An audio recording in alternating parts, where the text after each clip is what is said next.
Welcome to the Soul of Medicine. So, hello, everybody. This is Dr. Kay Corpus. Welcome back to the Soul of Medicine podcast. I'm so excited to have our guest on today. So, imagine a healthcare journey that takes you from the cutting-edge hospitals of the United States to the nomadic tribes of Arabia, from the bustling cities of Saudi Arabia and Dubai to the lush landscapes of the Philippines and Thailand.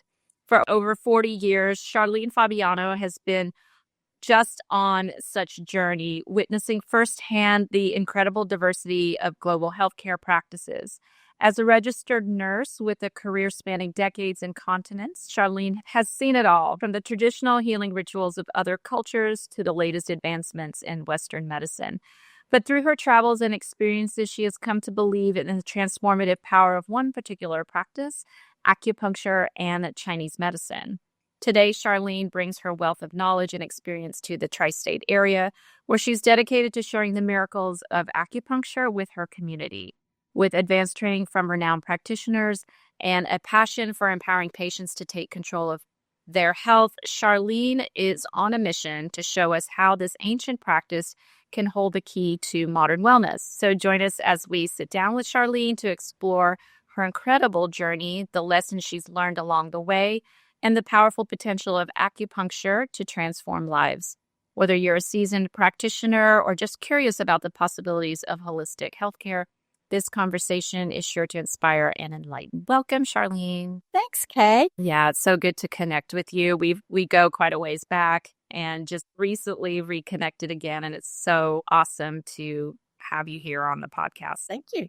I'm excited. I love your background. It's just beautiful. Strong Asian influence for many years, that's for sure. Amazing. So, as mentioned, you've had this incredible journey. Can you tell us a bit about this journey from your words and what inspired you to become an acupuncturist? Sure. Well, I started out early in life as a nurse in our Western trained hospitals and clinics and worked there for about 20 years. And primarily my fields were orthopedic. And then I shifted to psych and mental health. The last few years I was in the hospital and was lucky to work around the country, Florida, California. I started out here in Kentucky, went to Murray State, and then just kind of kept moving around. But about the 20th year, 15, 20 years into my career, I just became a little jaded, a little disenamored with how our Western medicine was being practiced. Because by then I'd kind of gotten wise enough and older enough to see that we have the latest technology. We have great diagnostic capacity. We have meds. We have surgery. We have everything top notch in this country. But I began to realize, and by now I've traveled around a bit, that we should have great health in this country. Our citizens should be healthy and vibrant, and we're just not. It really jaded me to a big degree, actually. So through the years, even though I was working on Western medicine, I had always been interested in the energetics of life. Like what's the big picture? What's really out there? And what's beyond our skin? So I had already studied and naturally leaned toward that field. So when I was older, I was over 50 before I changed my career. My kids had grown up. So I went to a 4-year program in Gainesville to get my master's, because you do have to have a master's degree to be nationally certified in this country. And by then I was ready to make that change 100%. I'm not against Western medicine. I want to be very clear about that, because when you need an antibiotic, you really do need an antibiotic. And I tell my patients, if you're in a car accident, your femur's coming through your skin, do not call me. You go right to the ER. However, having said that, there are needles that I could use if someone's having a heart attack in my presence to help sustain them and regulate that till I got them to the emergency room. There's needles to stop bleeding.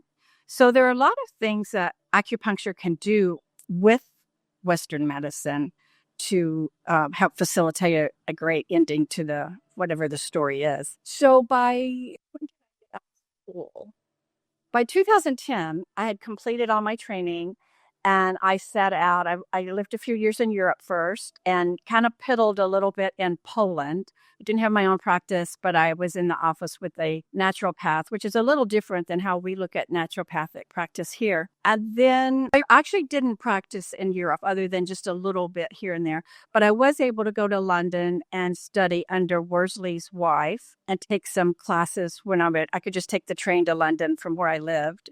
So that was a real treat to get to study with Judy Worsley. And about that time, we came home and we ended up in Evansville. So I started a clinic there in 2011 and was in Evansville till just within the last year when I decided, although I didn't want to really retire, I really needed to cut back on my hours. And so now I'm working here in our community 2 days a week. But that's kind of what led me to acupuncture, my natural interest in the physics of life, not just our six senses, but beyond that. When I had a chance to go back to school, I took it. And my only regret is that I didn't do it sooner. It's such a fascinating field of medicine.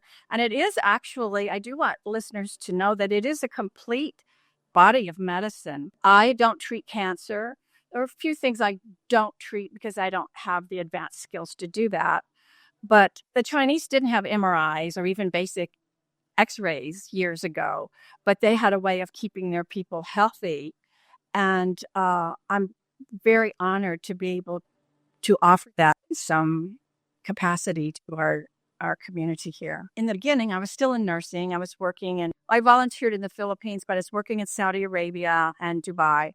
And was a little bit arrogant because we're indoctrinated into our Western medicine.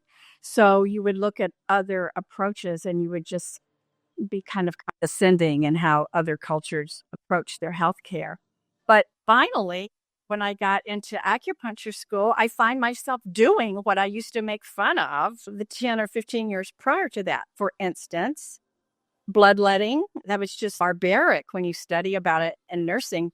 Bloodletting, trepanning, the opening the skull, which I have not done, but bloodletting I have done. And I can see that it's effective. So that's something that kind of humbled me and made me less judgy when I could see what helped other cultures.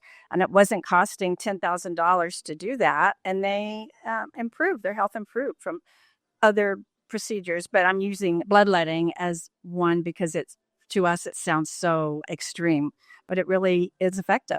Your environment or nature or to other people for that matter. And here in the States, it's holistic medicine. Should this not just be plain medicine? And so I think that's studying in other countries and being around other cultures. And I've lived in the Philippines, so I am familiar with their medical system and not having the MRIs available. At the time I only think there was one MRI in the entire country. And you literally had to rely on your stethoscope and actually looking at the patient, looking at the skin, the hair, the nails, looking at their demeanor, looking at the way that they are walking, which is all the things that we miss. We don't look at the patient. When I'm teaching students, and I'm just like, you have to look at the patient. Don't just look at the piece of paper. Don't just rely on the labs or what is the patient actually saying to you, because they'll tell you in the first 5 seconds of what's wrong with them, right? And so those kinds of interfacing with a human and using your human skills, it was kind of a lost art. Many patients, because I do touch my patient, the tools of pulse taking, and it's a bit different from just doing our radial pulse in nursing.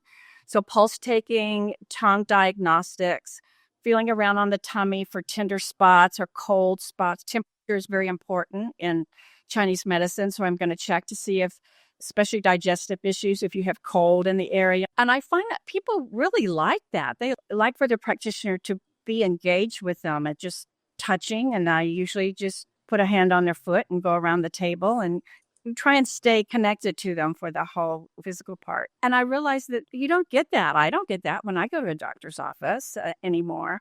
And it's just a way of connecting and communicating that is lost because now it's all about the money in Western medicine, and you only have so many minutes to do your communications and write your script or order your diagnostics. So it's very rewarding for me to take the time to see people soften and open up. Maybe not the first time, but the second time when they're not so nervous. You can find out a lot about what's on people's hearts just by listening. Like you said, they'll tell you if you're listening for the words or listening to the tone or looking at the color of their skin when they're talking about certain things.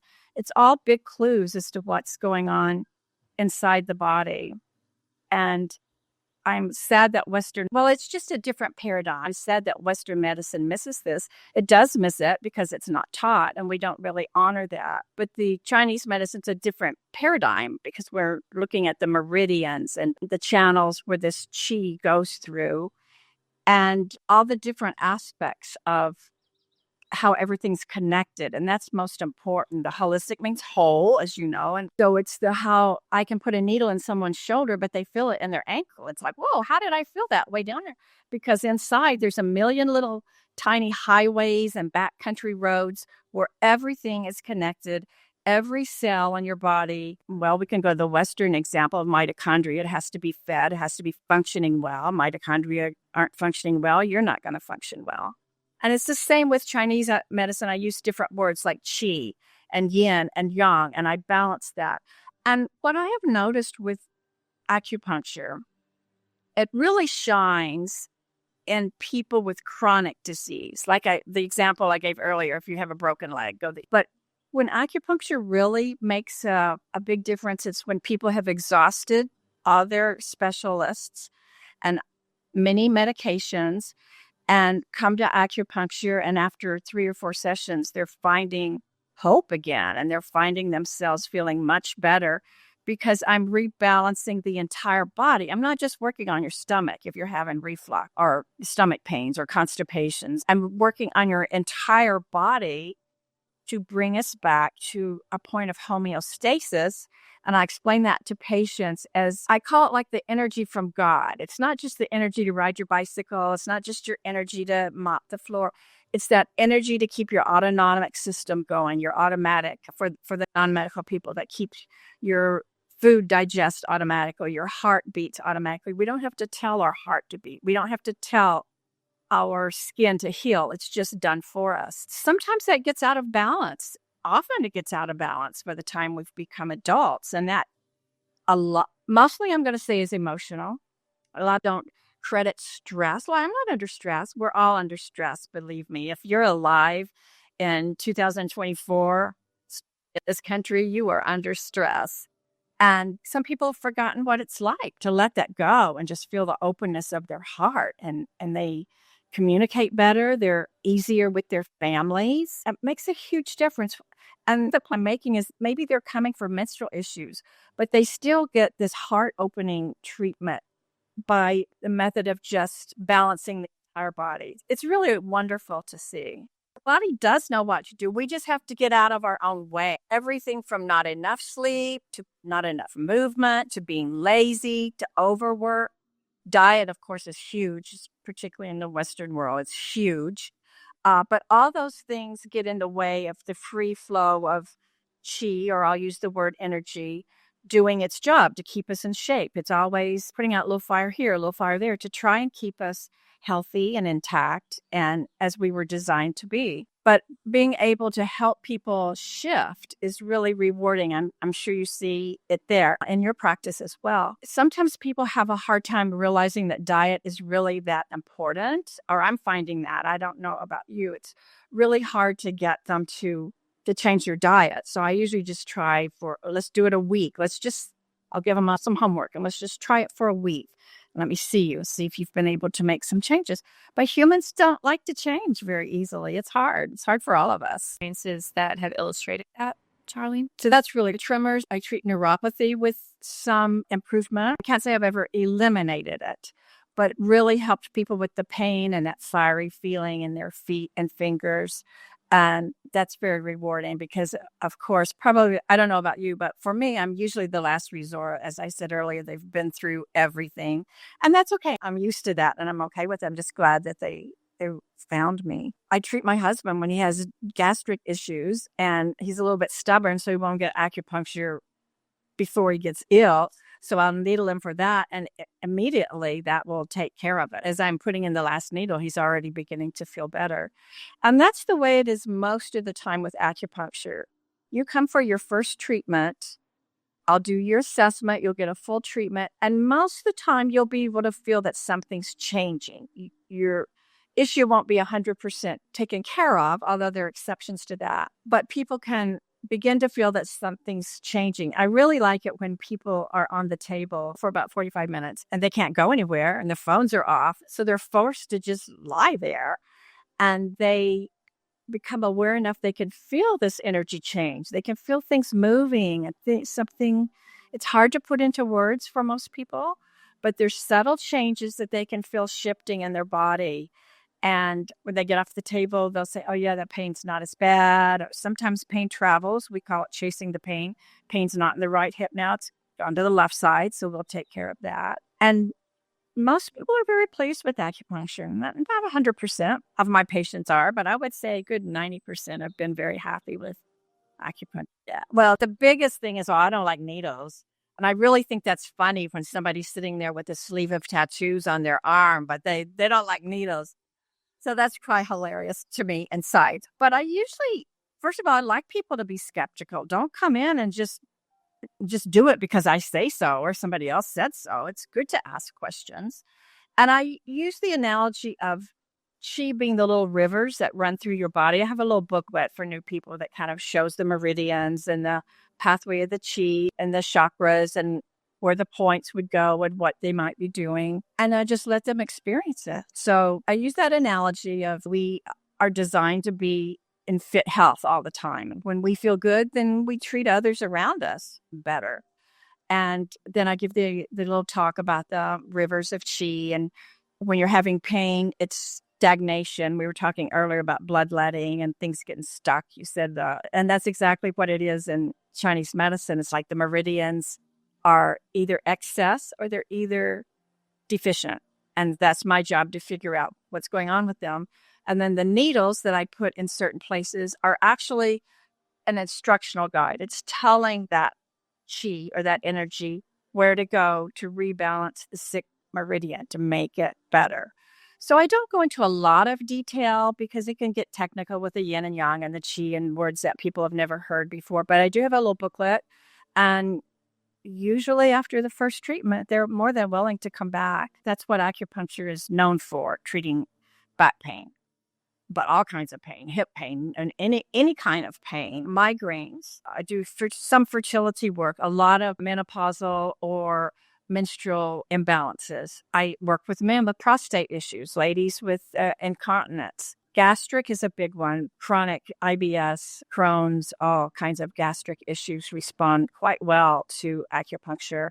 Sometimes I'll add herbs. I don't push herbs a lot, but for certain things, I will encourage patients to take herbs to get over the hump. And it's not something you have to take forever. You just take it for maybe 3, 4, or 5 weeks, depending on how your body responds. Because every human body responds differently. We're not all cookie cutters. And some people respond in 2 sessions and some might take 4 or 6. So, yeah.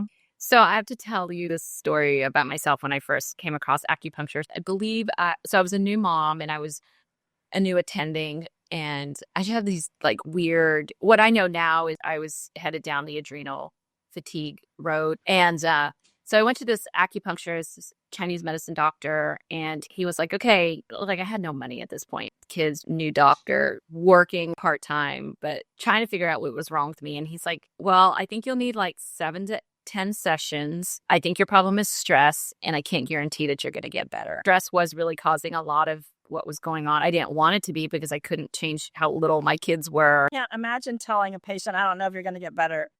And to me, that's like what's really healing. You know, it's not necessarily just the needles or the supplements, right? Yeah, so true.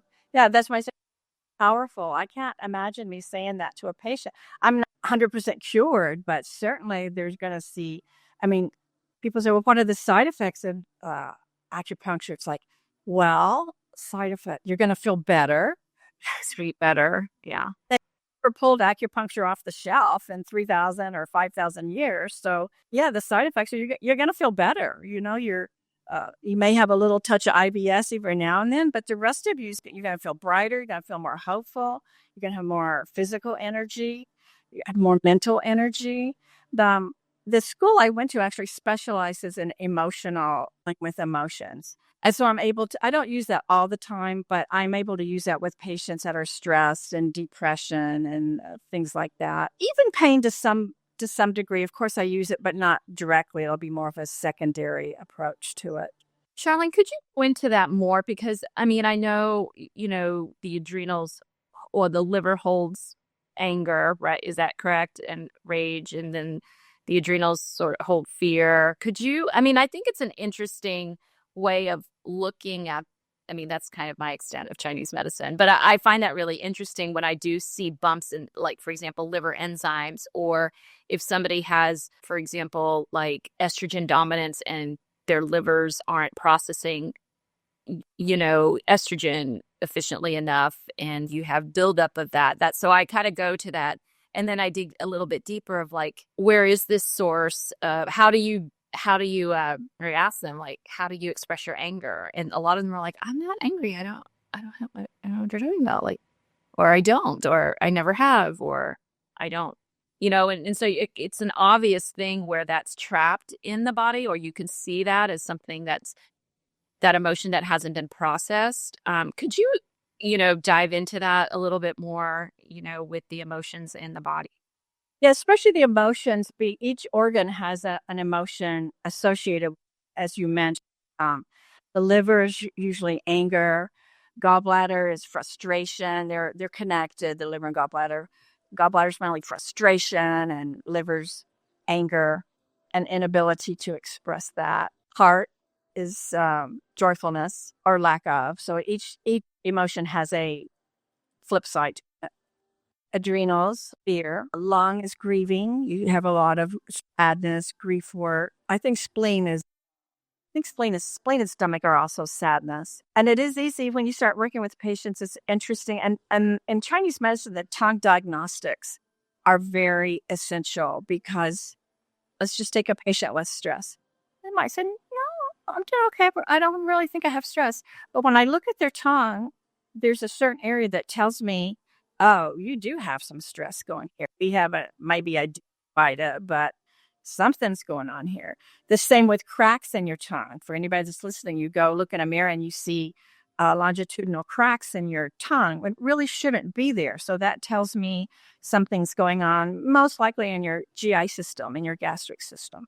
There's a place for the liver and gallbladder. There's a place for the lung. So each section of your tongue gives me a lot of information in color, in thickness. Like if you have a puffy tongue, a kind of a fat tongue this way, that tells me you're holding onto water and phlegmy, maybe overweight issues.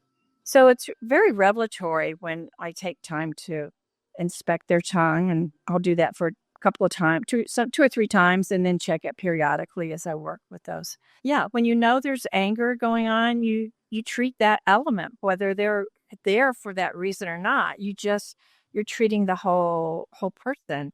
And as that releases the flow of energy, call it stagnation, as it opens up those channels so it flows better, you're less angry and things don't trigger you as quickly as previously.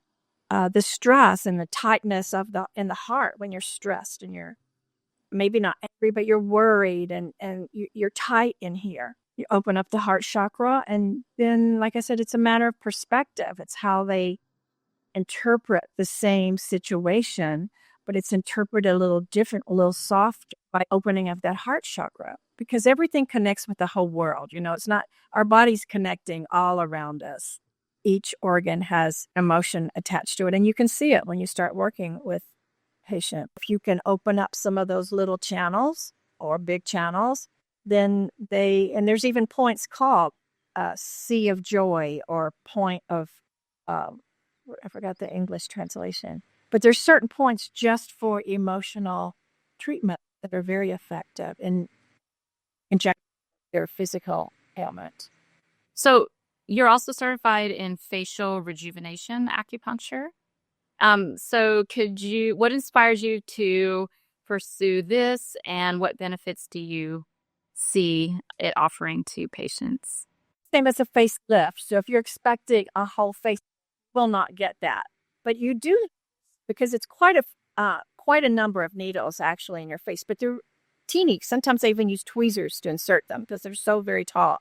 tiny. It just brings that, it gets the stagnation going, it gets the lymph going, it gets our blood going, the emotions kind of expressed better through your face, and you have more of a glow to you.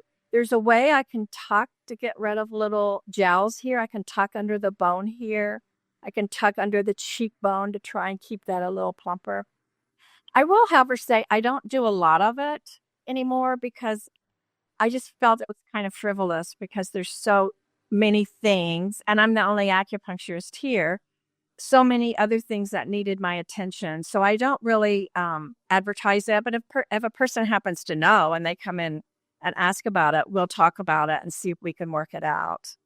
But it brings a nice little glow to your chest and neck because each needle is creating a little stimulation to build collagen, right? So you can get a lift, you can get a little lift here, a little lift there, but it's not as profound as having a full facelift. So I do like people to be aware of that. Well, that's a nice alternative to it. It is.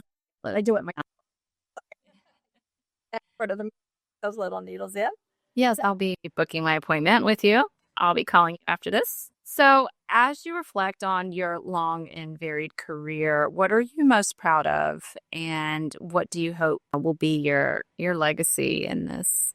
I know you have many more years of practicing, but I think what I'm proud of is that I have become less judgy. Like Americans know everything. You know, we are just superior to accepting that other pathways to healing or to living, other cultures are okay. Not everyone has to become Americanized.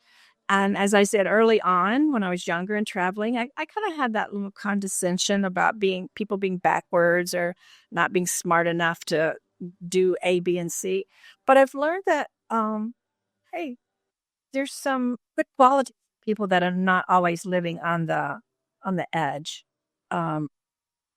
We both, I think, talk about this. It's just like that. Talking about movement. Movement is important. You have to move your body. You have to move your body. You have to eat healthy. And then I think many of us have seen the movie The Blue Zone and the people that are so healthy because they live in a certain area. And it's really true. If you can get patients to change. And when I lived in Saudi Arabia, now the hospitals were very first class, but it was very strange for the Bedouins who had lived in tents their whole life to come into a hospital and have a flush toilet. I had one lady that didn't really know, and she would squat on the toilet seat because that's the position that they assumed there. And it is actually a healthy position. And lots of I saw lots of bizarre things when I was over there because we were a tertiary hospital, meaning they'd already gone to their local doctor and then maybe they went to their regional doctor. So the hospital that I was at the time really saw very serious cases. Issues would contribute to that, hip dysplasia because of marrying within the family, marrying within the tribes. We had a lot of young people with hip dysplasias. Six fingers would show up every now and then, which was as a Westerner, I'd never seen that. So it was very interesting to me to become aware of it and then realize, well, we don't have to change everybody's culture. They the ladies there that wear their, what do you call it? I call it their burqas, or there's several names for that, are very comfortable wearing that. And the tribal people, they don't want to take it off. They feel more comfortable protected by that. And I learned that, yeah, that's okay. They don't have to come out of that and run around town without their burqa on. It's good. It's good to be that way. I actually understand what you mean because when, I lived in the Philippines, I kind of had that too. Like, why don't you do things more American? Why don't you, why is this? Yeah, I understand that. And one thing, returning back there is like, they have this figured out. Like, they don't need me or even Western ways to kind of tell them how to, they have their own way of figuring out it works beautifully and just fine. And always, the Western way or the American way isn't always the best, obviously, the best way for everybody to be living, right? So I absolutely agree with you there. So, and I do ask my guests who are in the medical field or doing some clinical work holistically, if you had the opportunity to change the way medicine was taught or practiced, I'm talking about Western medicine, how would you shift that? Oh, wow. I think doctors need a lot more education about connecting with patients, like really connecting. Our system's such a mess because it all hinges around money. Money, money, money is the bottom line for the corporate, for the hospitals and the whole system. Either learn more about nutrition so you can teach them, learn more about exercises you can do at home, or have somebody. You don't have to go to a physical therapist, although that's certainly an okay choice. But if you just had somebody in the office that could give somebody a little list of do 10 toe touches or as close as you can get to your toes without hurting yourself, just movement. Our culture is, especially our aged people, aren't moving, and that's what causes aging. That's another point of that facial acupuncture. It's moving the blood, it's moving the chi, so you have a healthier, younger look about you.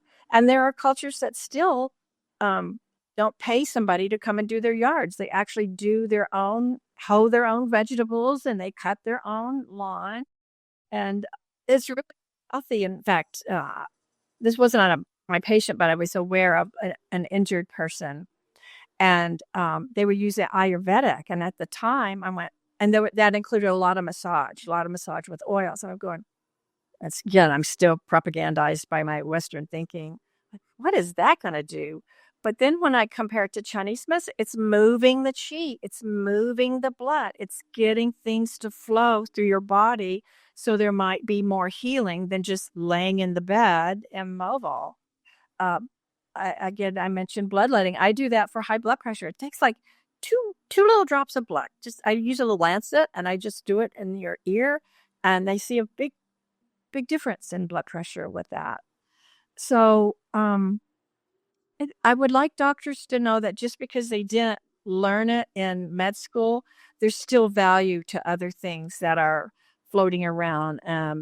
Like you said, you can't measure stress, and they can't measure chi, and therefore in our Western world, if you can't touch it, see it, smell it, measure it, see it, all those senses, then it kind of gets poo-pooed. But there really is more in the energetic field.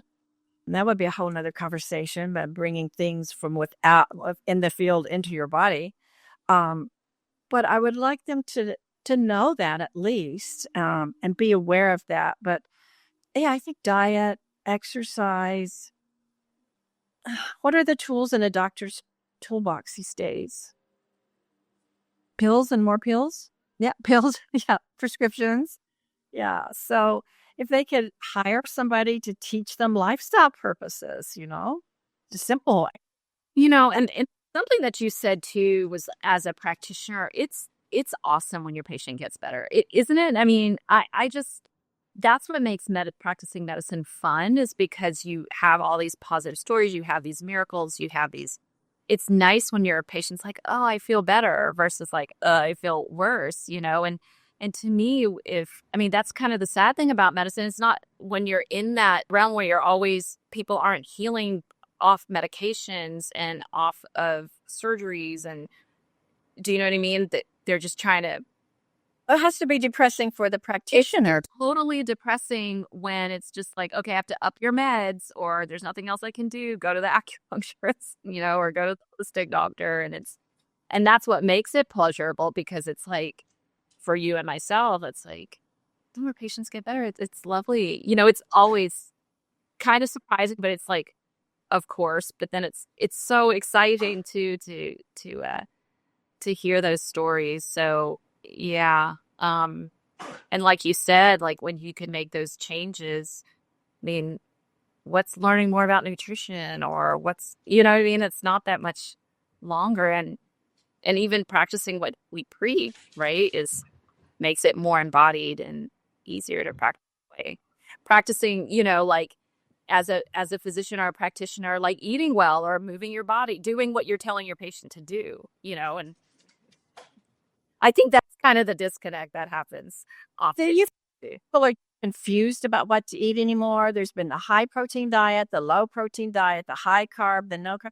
I think people are just confused about about what to eat. And Yeah, I think it's more like what, but honestly, it's like don't eat out of a box and don't eat out of a window. Like not too much sugar and whole food. That's nutrition. I mean, come on, like it it's not that hard, you know what I mean? And it doesn't have to get to those the macros and all of that when it's just like when you're eating whole, you're, in the Japanese with the blue zones, harahachibu, 80% of your meal and not filling yourself to the bone. A lot of people are eating as medicating, like they're medicating themselves with the sugar, with the sedatives, with the bread, with the blah, blah. There's a deeper issue there that, it's not, it's why they're eating. It's not, they know what to eat. But you can't help it, right? raising because there's a certain degree of anxiety and you're medicating that anxiety instead of taking time to identify it. Right. And that's why all the diets don't work. And like, what, you know what I mean? And it's like, we're not connecting to ourselves. Well, what does my body need today? Or what does my body need in this cycle? What does my body need in the cycle of my life or in this season? It's like all those things that you're saying that are important that we get feedback from and are in communion with, that we're just so like busy in our heads or like not. I had one young girl, I said to her, she said, I like broccoli. I said, okay, have broccoli at least 2 times and I'll see you next week. At least 2 times. So she did. She went and got a Stouffer's broccoli with cheese sauce on it and had her broccoli with cheese, which is just processed plastic cheese in there. So I said, okay, all right. Well, that's good. But let's talk about this a little bit more and see what you could do not to get Stouffer's processed broccoli and cheese. Just, I think people have been so removed from what is whole food. Especially some of the younger girls have never learned to cook or don't desire to cook. Um, Not just girls, men, they don't like to cook and clean up the kitchen either. So teaching about whole food, unprocessed food, and that takes a lot of time. Some people don't even know what that means. Well, I mean, it even starts with the crap that's in the schools, that kind of, their taste buds have totally changed. You know what I mean? Like some of that stuff is really addictive, the way it's prepared and what's offered to kids, it's just like the whole thing is kind of. Yeah. And then in some ways, I never relieve people of the responsibility, but in some ways, people that are real overweight, it's not 100% their fault because the food industry is there to make money and they'll put in that food that they, that will create a profit for them, even if it's a known carcinogen or known something that the body's not going to absorb. So in some ways, it's not your fault, but you still have to make healthy choices. If you stay away from the processed foods, you'll get the broccoli olive oil on it or broccoli with lemon and butter or whatever. Well, I think you made a good point. I mean, at least we're bringing it up to the forefront and helping people make the connections, and then they can make their choices. But if nobody tells them, like a lot of my patients didn't even know that stress could cause, disease in the body. They had no idea. Or that gluten or dairy was, causing a lot of symptoms, right? So we just didn't know when we weren't taught that. And it's not part of the culture because like you said, it's just in everything. So yeah, I mean, a lot of that education is a lot of the job, isn't it? It is. Yeah. Well, Charlene, how can one find you? Find out more about acupuncture or. Yeah, I'll be happy. I was going to say one more thing that I've started doing recently is the treatment for alpha-gal because we have such an issue around here. We have our hunters and I've gotten very good feedback and it's an acupuncture treatment, 1 needle in the ear. I don't see you again for 3 weeks. And it gets rid of it mediates all the IgE, AGEA antibodies that are formed against the mammalian meat. So that's been very successful. And I did not do that in Evansville. I've just started it here in Owensboro. So right now I work 2 days a week Friday and Saturdays in Owensboro only. The Emmonsville clinic is closed. And over on 54, right? Kind of in the Aldi area on the opposite side of the street from Aldi. That's where you'll find me. Amazing. Well, I recommend everybody go see Charlene. Not everybody all at once. I do, but I'm just happy that, I'm happy that people will come. And it's been a great journey for me, and I'm not quite ready to give it up yet. Yeah. And we're so lucky to have you. Well, thank you. In town, and you're just a wealth of knowledge and a wonderful healer. So thank you so much for sharing today. Thank you for listening to this episode of the Soul of Medicine podcast, where science meets soul for whole health healing. Are you ready to reclaim your energy, vitality, and soul purpose? Then feel free to head to our website at kcorpusmd.com and schedule an appointment for your root cause review.